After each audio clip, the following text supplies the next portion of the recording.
সাধক শ্রীরাম কৃষ্ণ।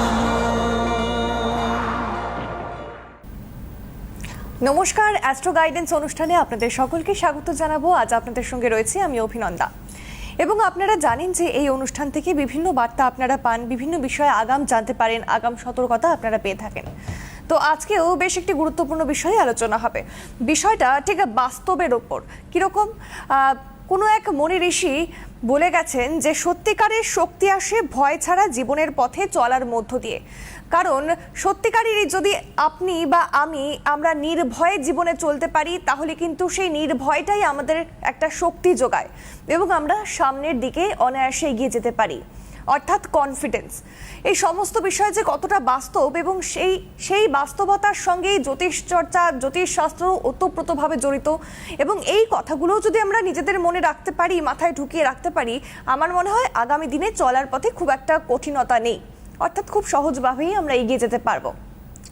এবং তার আগে বলে রাখবো, অনুষ্ঠানে ঢোকার আগে যে এই অনুষ্ঠান যাদের নিত্য পছন্দের অনুষ্ঠান, সবসময় যাতে এই অনুষ্ঠান দেখতে পারেন তার জন্য অবশ্যই হাতে ফোন রয়েছে, আর ফোনে রয়েছে ইউটিউবে গিয়ে সার্চ করুন CTVN AKT+, এবং সেখানে দেখতে পাচ্ছেন এই মুহূর্তে লাইভ স্ট্রিমিং চলছে।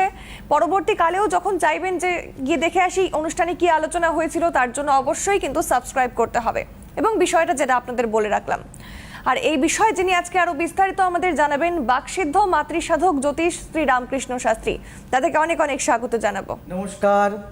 নমস্কার আমার সকল দর্শক বন্ধুদের প্রণাম জানাই, এবং আমার আরাধ্য দেবী তারামাকে প্রণাম জানিয়ে, আমার জন্মদাত্রী পিতা মাতা এবং আমার গুরুদেবকে প্রণাম জানিয়ে, আমার থেকে বয়সে যারা কনিষ্ঠ সকলকে আমার ভালোবাসা এবং শুভেচ্ছা জানিয়ে আজকের লাইভ ফোনিং অনুষ্ঠান শুরু করছি।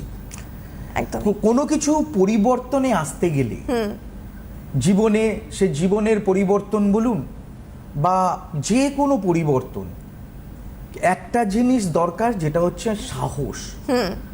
সাহস তখনই আপনার মনের মধ্যে আসবে যখন আপনি সঠিক পথে চলবেন। আপনি মনে রাখবেন যে আপনি যে সমাজে আছেন সেই সমাজের নিয়ম এবং যাকে আপনার দিকে আঙুল তুলতে না পারে এরকম কোনো অন্যায় আপনি যদি না করেন, আপনার অলরেডি মনের মধ্যে সেই সাহসিকতা তৈরি হবে।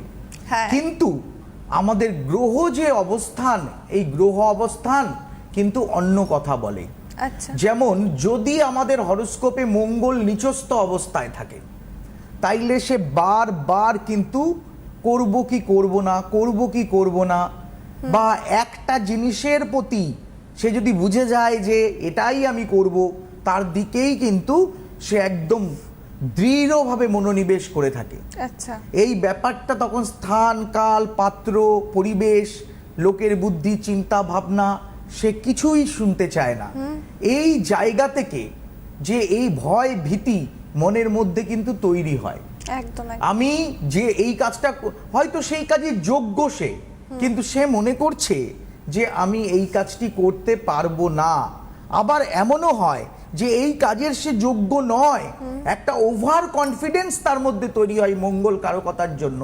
যদি সপ্তম আর অষ্টম ঘরে মঙ্গল অবস্থান করে, তাহলে সে মনে করে যে আমি পারবো, কিন্তু তার যোগ্যতা নেই, তার সেই পরিস্থিতি নেই। সেই স্বপ্নের জগতে কিন্তু বিচরণ করে যখন সে ঝাঁপ দেয় তখন জলে পড়ে যায়।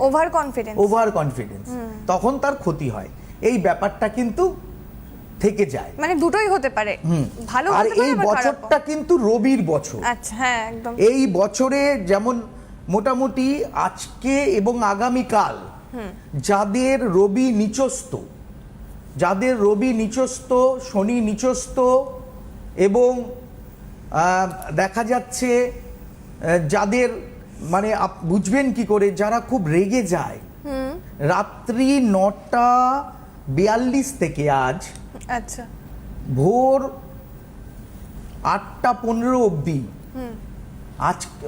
আজকে রাত্রি 7টার পরেই ধরলাম, কালকে সকাল 8টা 8:30 অবধি কিন্তু যথেষ্ট সতর্কতার সহিত থাকতে হবে। কোনো বিশেষ যোগ থাকছে? হ্যাঁ, বিশেষ যোগ থাকছে। মানে যখনই অমৃত যোগটা শেষ হচ্ছে, তারপরেই কিন্তু এই যে সময়টা চলছে, এই সময়ে কিন্তু বিশেষত সাবধানতা অবলম্বন করতে হবে যাদের শনি এবং মঙ্গল নিচস্থ অবস্থায় রয়েছে, মানে যাদের রাগ বেশি। হ্যাঁ, রাগ বেশি, জেদ বেশি। হ্যাঁ, যে কথাটি আমি বললাম যে সাহস যেন অতিরিক্ত কনফিডেন্স না নিয়ে আসে। সাহস থাকা ভালো, কিন্তু অতিরিক্ত সাহস আবার কিন্তু ভয়ঙ্কর বিপদ ডেকে আনতে পারে। একটা বিষয়, একটা প্রশ্ন জিজ্ঞেস করতে ইচ্ছে হ্যাঁ। করছে। এই তো ভোট শেষ হলো এবং আগামীকাল ভোট গণনা, মানে রেজাল্ট। তো এই প্রশ্ন আমার মনে হয় অনেকেরই রয়েছে যে জ্যোতিষ কি বলছে, জ্যোতিষ মতে এটা কি? রবির বছর, হ্যাঁ, এটা রবির বছর।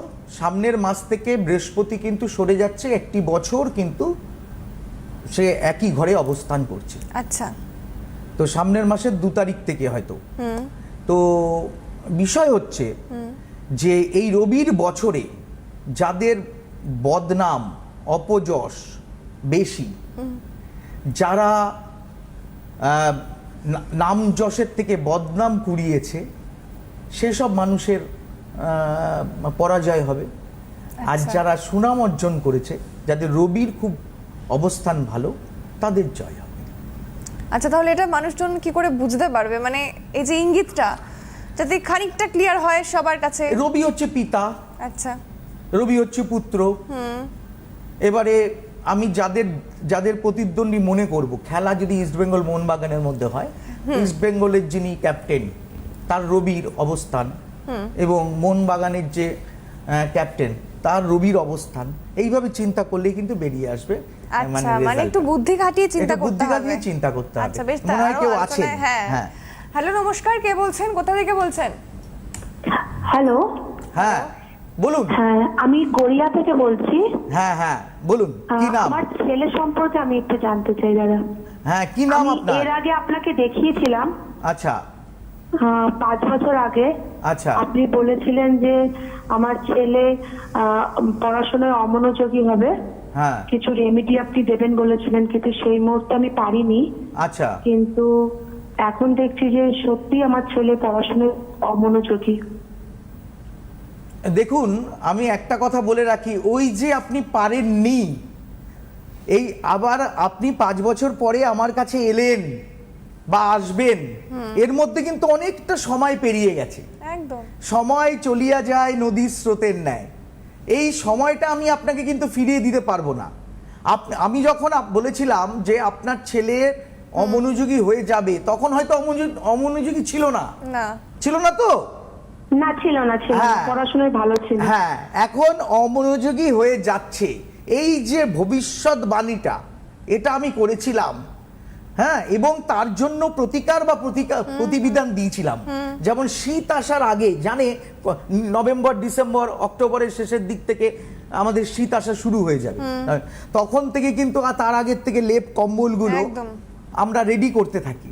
তো আপনারও কিন্তু সেই সময় থেকে ভাবা উচিত ছিল, তাহলে কি হতো, এই সময়টা দেখতে হতো না। যাই হোক, ডেট অফ বার্থটা বলুন। আমার ছেলের নামটা হচ্ছে অভিষেক ব্যানার্জি। হ্যাঁ, date of birth? Date of birth হচ্ছে 27 মার্চ 2013।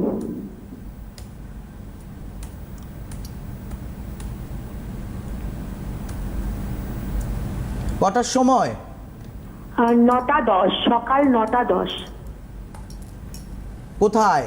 জন্মস্থান? কলকাতায়। আচ্ছা।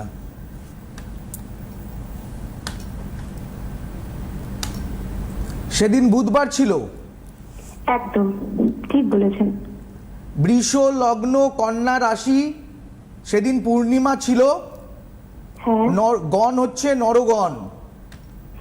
এখানে যেটা দেখা যাচ্ছে, আচ্ছা, শনি রাহু ছন্নছাড়া যোগ, লগ্নে বৃহস্পতি। একটা ব্যাপার হচ্ছে, দশমে কেতু অবস্থান করছে, একাদশে মঙ্গল। তো ছেলে কিন্তু যথেষ্ট ভালো ছেলে, প্রচন্ড মেধাবী, কিন্তু বর্তমান সময় খুব মিথ্যে কথা বলছে। এবং যদি আমি এক্সাম্পল অনুসারে এটা বলতে পারি, যদি ক্লাসে ও 9 পায়, ও বাড়িতে এসে বলবে 10 পেয়েছি। এরকম ব্যাপার, ছোটখাটো ব্যাপারগুলোতে মিথ্যে কথা বলবে, আর খুব অলসতা হবে। আর আরেকটা ব্যাপার হচ্ছে গত বছর, হ্যাঁ, ওর একটা দুর্ঘটনা যোগ ছিল। হ্যাঁ হ্যাঁ হ্যাঁ, হয়েছে হয়েছে। হুম হুম হুম ওর একবার অ্যাক্সিডেন্ট হয়েছে, একটা বাইক অ্যাক্সিডেন্ট হয়েছিল। হ্যাঁ হ্যাঁ হ্যাঁ, ব্যাপার হচ্ছে হ্যাঁ, প্রতিকার প্রতিবিধান কিন্তু দিতে হবে। দিলে আগামী দিন কিন্তু ওর যথেষ্ট ভালো হবে। বর্তমানে ওর মঙ্গলের দশা আছে। ওর মঙ্গলের দশায় অবশ্যই ওকে মঙ্গলবার নিরামিষ খেতে হবে। মঙ্গলবার নিরামিষ খেতে হবে। যে কোনো রক্তজনিত রোগ থেকে সতর্ক থাকতে হবে। রক্তজনিত রোগ থেকে সতর্ক থাকতে হবে এবং খাওয়া দাওয়া একটা নিয়মের মধ্যে আসতে হবে। যেমন খাদ্যাভ্যাসে পরিবর্তন আনতে হবে। ফাস্ট ফুড বন্ধ করতে হবে। ফলের পরিমাণ বাড়াতে হবে এবং একটু তিতে খাওয়ানোর চেষ্টা করবেন। আর মঙ্গলবার করে যদি নিরামিষ খায় তাহলে কিন্তু খুব ভালো হবে। আর আপনি যদি পারেন, আপনার দমদম বা বাঘাযতীন যে চেম্বার আপনার মনে হয় যে আপনি আসতে চাইছেন, একদম একদম একদম দাদা, আগে বুকিং করে করতেই হবে। আপনি বুকিং করে আপনি কিন্তু হোয়াটসঅ্যাপে আগে একটা আপনি লিখে দেবেন যে দমদম বলে একটা জিজ্ঞাসার চিহ্ন বা বাঘাযতীন বলে একটা জিজ্ঞাসার চিহ্ন দিলে আমি আপনাকে কিউআর কোড সমস্ত কিছু পাঠিয়ে দেবো, টাইম, ডেট, সময় এবং লোকেশন। একদমই তাই। আর এবার কিন্তু প্রতিকারটা করিয়ে নিন, কারণ দাদা আগেরবার বলেছিল আপনি করাননি বলেই কিন্তু এই পরিস্থিতি। যাই হোক, অসংখ্য ধন্যবাদ ফোন করার জন্য। আমি চট করে একবার চেম্বারগুলো কোথায় রয়েছে বলে দিই। 8ই মে রয়েছে রামপুরহাট, 9ই মে রয়েছে তারাপীঠ, 16ই মে রয়েছে জলপাইগুড়ি, 18ই মে গুয়াহাটি, 19শে মে কোচবিহার, 20শে মে শিলিগুড়ি, 22শে মে মিদনাপুর, 29শে মে কালিয়াগঞ্জ এবং পয়লা জুন রয়েছে মেদিনীপুরে, 2রা জুন রয়েছে দুর্গাপুর এবং 3রা জুন রয়েছে আসানসোল। এবং ফোন নম্বর, যে নম্বরে যোগাযোগ করবেন বা পেমেন্ট করবেন 9038002022। প্রচুর মানুষ আমাকে ফোন করেন কিন্তু ফোনে পান না এই লাইভ ফোনিং অনুষ্ঠানে। তারা কি করবেন, আমার 22 নাম্বারে যে হোয়াটসঅ্যাপ নাম্বারটা আছে ওখানে একটা ছবি, নাম, ডেট অফ বার্থ, টাইম আর প্লেস আমাকে দিয়ে রাখবেন এবং দিয়ে রেখে আমাকে 10 দিন বাদে ফোন করবেন। আমি নিশ্চয়ই আপনাদের বলে দেব যে কি সমস্যা, কি খরচ পড়তে পারে বা কি করলে ভালো হবে। আমি যা কাজ করি গ্যারান্টি সহকারে কাজ করি। মনে রাখবেন যে কাজ যদি আপনার না হয় তার সম্পূর্ণ দায় এবং দায়িত্ব আমার। আমি আপনার একটি কষ্টের উপার্জিত অর্থ নষ্ট হতে দেব না। আমি তারাপীঠে পঞ্চমুণ্ড আসনে বসে কাজ করি এবং সঙ্গে নিয়ে গিয়ে কাজ করি। এই না কাজ করে আমি এনে দিলাম। যাই হোক, কেউ আছেন? হ্যালো, নমস্কার, কে বলছেন, কোথা থেকে বলছেন? নমস্কার রামকৃষ্ণ দা। হ্যাঁ বলুন। নমস্কার রামকৃষ্ণ দা। হ্যাঁ নমস্কার, নমস্কার, বলুন। হ্যাঁ, আমি মৌসুমী চক্রবর্তী বলছি। হ্যাঁ বলুন বলুন। আমি আপনার কাছে কালীঘাটে গেছিলাম 2012 সালে। 2012 সালে? আচ্ছা আচ্ছা।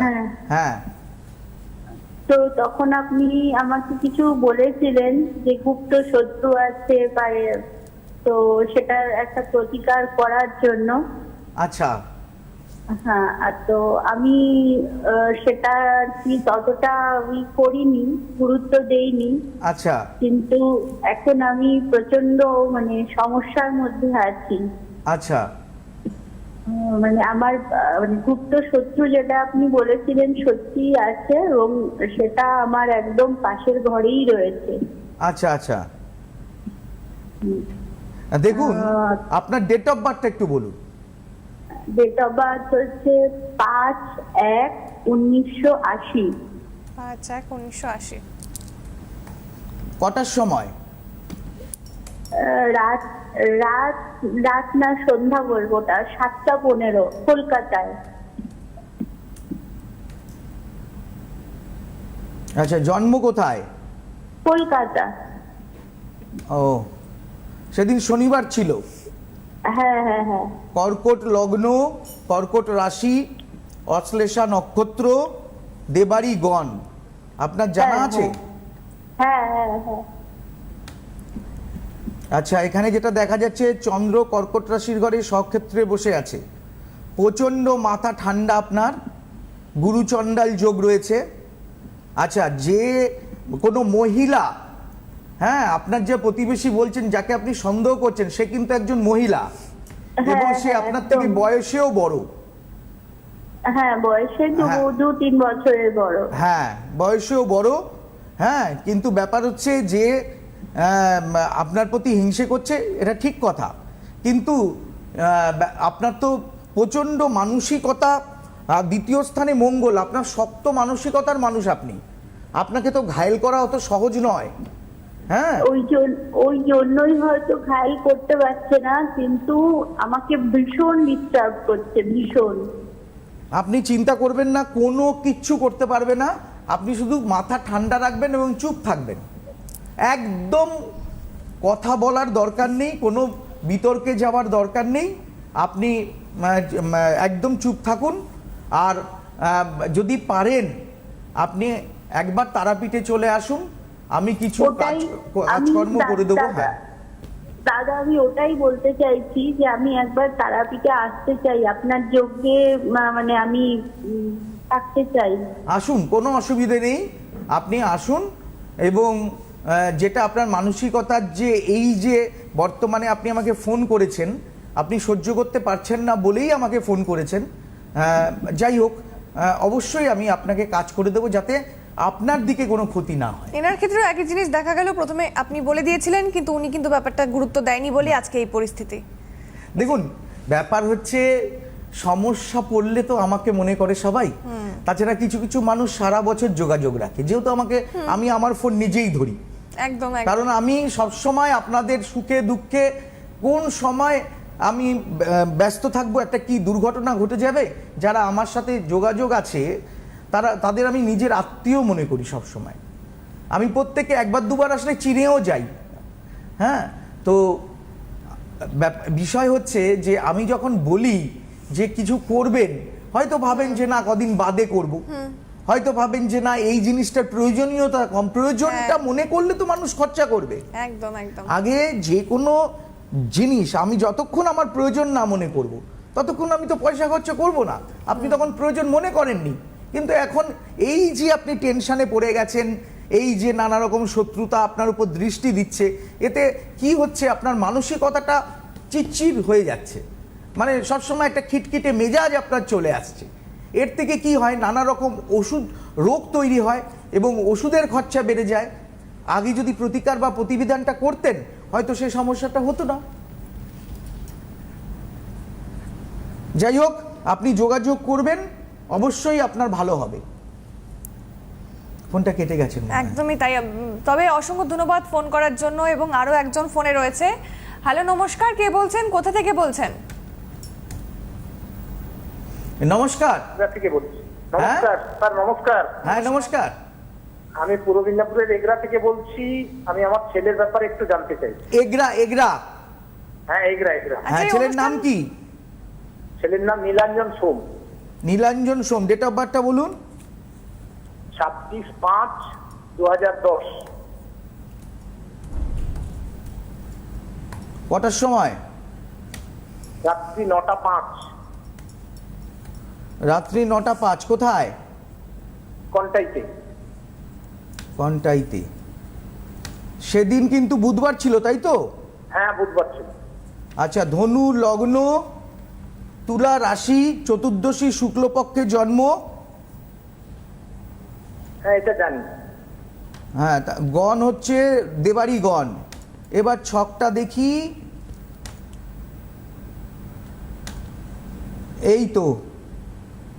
এই তো প্রথম ছকটার মতোই ছকটা রয়েছে। বলছি, আপনার ছেলে? হ্যাঁ, আমার ছেলে। ছেলে কিন্তু যথেষ্ট ভালো, বৃহস্পতি ওর স্বক্ষেত্রে রয়েছে, ও যথেষ্ট ভালো ছিল, কিন্তু বর্তমান সময়ে ওর পড়াশোনা ভালো স্টুডেন্ট, অমনোযোগী, হ্যাঁ ভীষণ অমনোযোগী হয়ে গেছে। আপনাকে ঠিক ছিল। হ্যাঁ, একদম ঠিক ছিল, কিন্তু বর্তমানে লেখাপড়ায় অমনোযোগী। ও যদি ভালো করে পড়াশোনা করতে পারে, হ্যাঁ, ও ব্যাংকিং সেক্টরে কিন্তু খুব ভালো পদে বা টিচিং সেক্টরে খুব ভালো পদে যেতে পারতো। বলছি যে আপনি কি করেন? আমি টিউশন পড়াই। টিউশন পড়ান, ঠিকই আছে। স্যার আমার মানে এই 2 in 1 বেবি, মানে জমজ ছেলে আর কি। আচ্ছা, আর একজন হচ্ছে 9টার সময় হয়েছে, রাত 9টায়। হ্যাঁ, এটা সম্পর্কে জেনে নিন, ওটা আবার আপনি আমাকে বলবেন আরেকদিন, আমি নিশ্চয়ই বলে দেবো। কিন্তু বর্তমানে যে সমস্যাটা হচ্ছে, ওকে কিন্তু ও দেখবেন যে একটু ওর থেকে নিচু ক্লাসে পড়ে, ওর মতো কোয়ালিটি নয়, সেই রকম বন্ধু বান্ধবও কিন্তু জুটিয়ে নেবে। হ্যাঁ হ্যাঁ, একদম একদম ঠিক বলেছেন। ওই রকম বন্ধু বান্ধবের সঙ্গেই ও বেশি মেশে।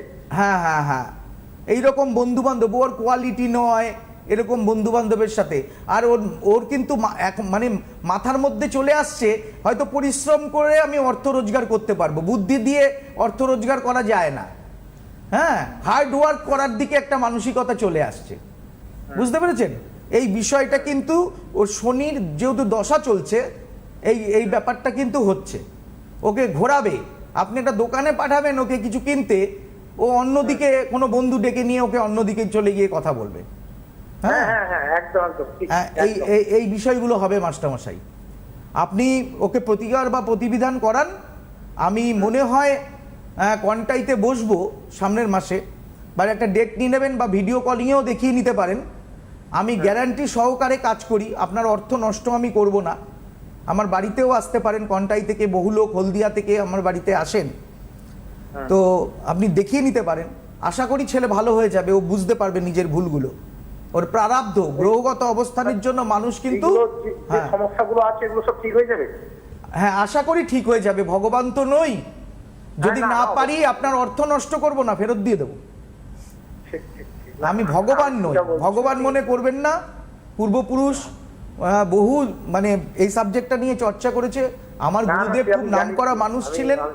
হ্যাঁ, আশা করি আমি জ্যোতিষ শেখাই, স্কুলে শেখাই, বেশি আপনাদের বলি না যে ধান চাল মিশিয়ে বাছুন, বা আজকে এটা রাখুন কালকে ওটা রাখুন, কোনো টোটকা এরকম আমি দিই না, যাতে সময় নষ্ট হয়।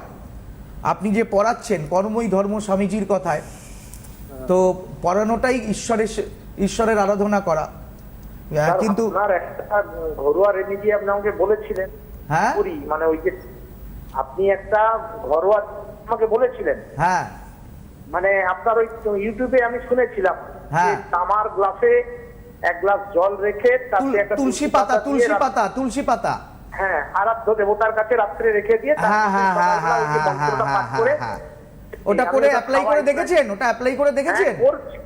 করেছি অ্যাপ্লাই করেছি। হ্যাঁ, তাতে কি চলতে ভাবটা আগের থেকে একটু হয়তো কম, কিন্তু তেমন দেখুন, ওটা মনে করুন ওটা তো করবেই, ওটা তো আপনাকে ওষুধের মতো কাজ করবে, কিন্তু অরিজিনাল কাজ প্রতিকার করতে হবে। হ্যাঁ, না করলে তো হবে না, সময় পেরিয়ে যাচ্ছে, আপনি আরো দেরি করবেন আরো ক্ষতি হয়ে যাবে।